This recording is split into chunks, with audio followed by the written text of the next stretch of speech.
هذه مرة شفت لي صورة مدهو عصفور أو بلبل متمسكن بحنفية وقاعد تقطر ماء، فشكله هلكان عطشان،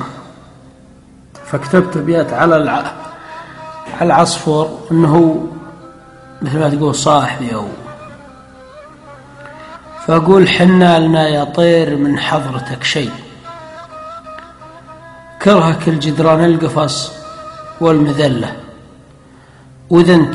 دون الموت تشرب من المي حنا نموت وما نبي مي ذلة، واصحابنا لو تكوي أرواحنا كي حرام ما نبحث للأصحاب زلة، وإذا أنت عن شمس الردى تشحذ الفي قرب تلحف خافقي في محله، بوصيك لا تاكل لحم صاحبك ني، واحذر تقول ايات كلمة تعله، لا جاك منه سي لا تتبعه سي، اصمل على مبداك دربك تدله، خليك سحايب تروي الظام يهري،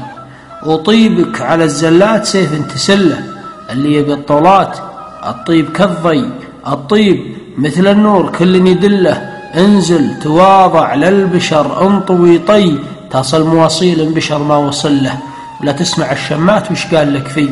أنا وصلت لشيء ما قد حصل له، وإذا جبروك الناس عناك صحعي ترسعد بجباه من يرضي الله، الآدمي معجون في خافقه غي، وحضيض من غيه عجز لا يغله، تدري وش اللي طيبت حاتم الطي،